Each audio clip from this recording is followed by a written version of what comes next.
And they're off in the Group 1 St James's Palace Stakes. Just hustled along early is Wexford native to go the early gallop. And one of the first ones away is Loose Sail. He's being taken on towards the outside by My Prospero. And towards the inside is Ical. But it is Loose Sail who has the lead. Ical racing in second. My Prospero out wide in third. Wexford native hustled up early but now lit up and keen. And also Coroebus is very keen racing against the rail. The all-blue jacket in fifth position, and he's really straying the reins early. On his outside is New Energy. Another one who's keen in behind is Angel Blur. Then on the inside rail is Bayside Boy, who's racing alongside Mighty Ulysses. Frankie did not go on. In fact, he's sitting chilly towards the rear of the field. So too Berkshire Shadow, and the back marker is Maljune. They're very tightly grouped as they head now on inside the final 3.5 furlongs of the St James's Palace Stakes, and it is Ical on the inside of Loose Sail. These are still the first two. My Prospero just a length away towards the outside in third. William Buick in a pocket at the moment on Coroebus, looking for racing room. So too is Wexford native. Then towards the outside, Mighty Ulysses begins to unwind. New Energy is travelling really well in that red and yellow striped cap. That's Robbie Colgan, but they're racing inside the final furlong and a half. It's Loose Sail who has got the lead. Now Coroebus has got a seam up against the inside rail. My Prospero is boxing on. Here's Mighty Ulysses down the wide outside. Berkshire Shadow is another one picking up. A half furlong to go. Coroebus a slender lead. Loose Sail is gamely fighting back. My Prospero is there, and it's Coroebus. Coroebus has just got the head bob. Flying was Maljune, but Coroebus got there. My Prospero, Loose Sail, and also Maljune all involved for the minors. But William Buick had to wait. He had to wait, and eventually the gap came. And when it came, Coroebus, maybe workmanlike, but he has got there to get the head bob, and he has won by, probably it is just ahead. It might just be Loose Sail for second, maybe, with on the other side My Prospero. Where has Maljune come from? He has absolutely flown, but the Guineas winner has done it. Coroebus has won for the first time away from Newmarket, but William Buick, he had to wait, he had to sit. He's a lucky, lucky boy in the end. In a race that turned into an absolute tear-up in the straight. Where did Maljune come from? So much to look back on, but this horse has done the Guineas St James's Palace double up the rail, Johnny. Yeah, he wasn't in a great position, and Loose Sail, the jockey on Loose Sail should have went to the rail. He let him through. He had a perfect posse. He went by the one in front. He should have drifted over onto the rail. William Buick was boxed in. He had nowhere to go. But when the horse in the Loose Sail moved out, gave him the dream run up the inside, and he needed that dream run to win, because he just hung on. But he was very keen early edge. They went slow, and it was a real sprint up the straight. He's nowhere to go here, Ed. He's gone. If the silver drifts over onto the rail. Is this where Ruby Walsh says, close the door, close the door? You have to close the door. You have to take advantage. You have to make that move to win the race. I don't know if he was far enough in front of him to close the door there. He was far enough in front of the furlong and a half. Stick to the rules at the same time, Johnny. The rules are there, but I'll tell you, win the race first. There was loads of room to close the door at the top of the straight. Johnny, where did Maljune come from? That's it. They went so fast and they quickened up a bit further out, and he had nowhere to go. He had nowhere to go, and he absolutely flew home, Jason. Watch the jockey's body language as he goes up over the line. Kieran Fallon just here, like he's absolutely flying, and then his hand goes up. It's nearly like, what on earth has happened there, as if he's had an absolute flying finish on Maljune from nowhere. Look at that. Coroebus the winner on the far side.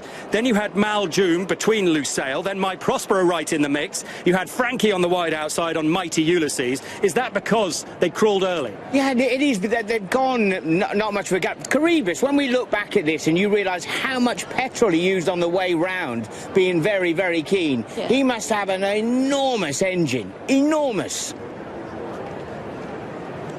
And some turn of foot as well. You could see from the celebration what it meant to Will Buick. Oh, William Buick, congratulations. What's the first relief at the line, or was it... what were you thinking? You have to enjoy these good horses, you know. I'm very privileged to be able to get on these good horses. But at the same time, it's a case of getting the job done, and this was one of those races where it was tricky. you know, good draw, but good draw can turn into a bad draw very quickly. You know, as you saw, he travels extremely strong, and you know, you just want him to drop his head. And in the straight, you know, I had no option to go on it, but there was enough room, and he ended up getting a lovely run through. He's a very good horse. It's only his 5th run, so you know, of course you enjoy it, but you want to get the job done. The moment, Will, when you turn into the straight and you've got horses all around you and you're looking for the out, what's going through your mind at that moment? Well, I had 2 options. I could have come back astride and gone around him, which I was prepared to do. But when Dobbsy went on and so he didn't go to the fence, it was a very natural place for me to go, you know. And this horse really took me in there, and he's brave, he's got a turn of foot, he stays, he's got a great temperament, he's got a will to win. He's got everything you could ask for in a racehorse. Did you know you won at the line? Yeah. Well, how close was it? It was close enough. I mean, standing around a few of your teammates here, no one was entirely certain. But glad to know you were confident. And just about Coroebus to have won the Guineas and now come away from Newmarket and win here. How good a horse does that make him? Yeah, well, this is like, you know, the St James's Palace is always the confirmation of the top 3-year-old miler. Obviously, he'll go on from here and take on the older horses. So, but you know, this is of his generation. He's now, between himself and Native Trail, they're the best milers around. Well done, Will. Thank you.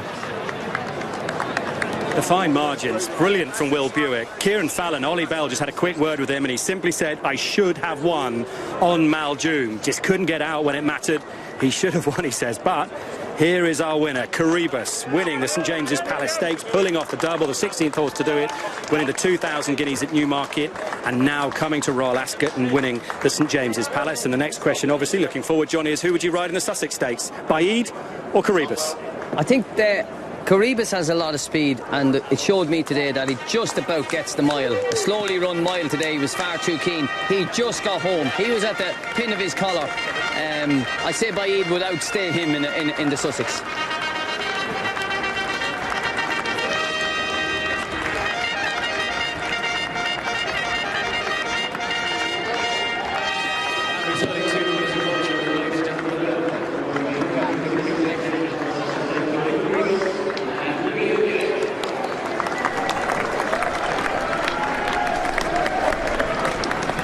Jason Lusail has run well, and William Haggas will want to watch that race back over and over again. Yeah, and if Kieran has come back in and said that, you know, he should have won, he just the gap didn't open up, and you're not riding a helicopter, are you? And that's key, isn't it? And he's absolutely flown.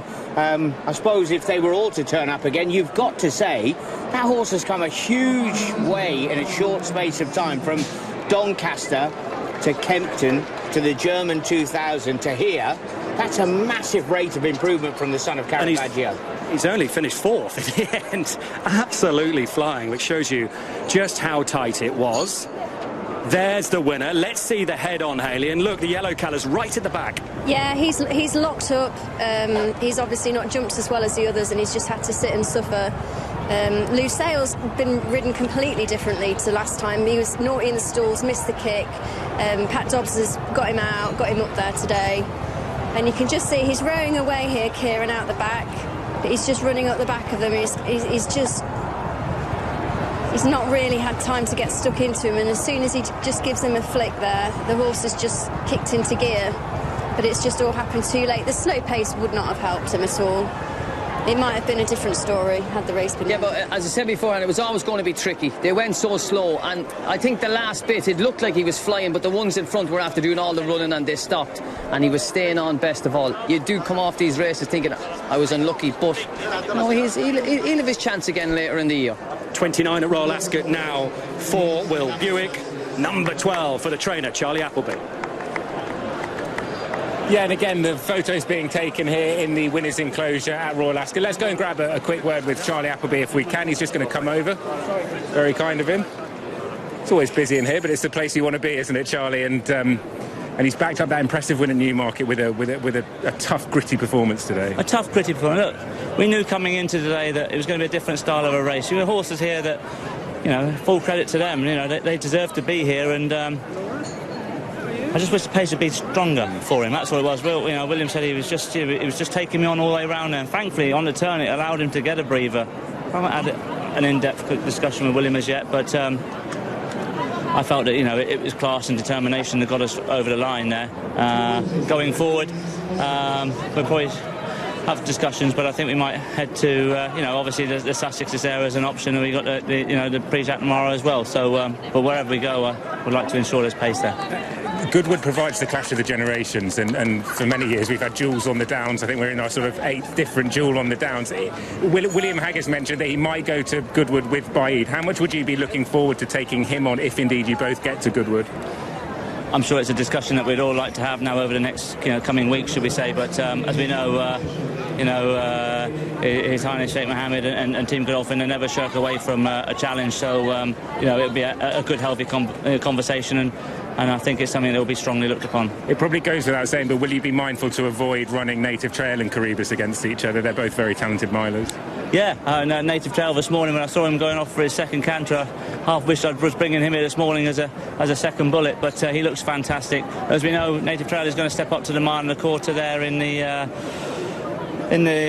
Eclipse, and I'm very much looking forward to it. So hopefully that might, you know, sort of keep them apart for the time being. Anyway. Okay, well done, Charlie. Brilliant. Thanks very much, Ollie. Take care. Delighted to hear that. The Native Trail goes to the Eclipse. You saw Chris there leading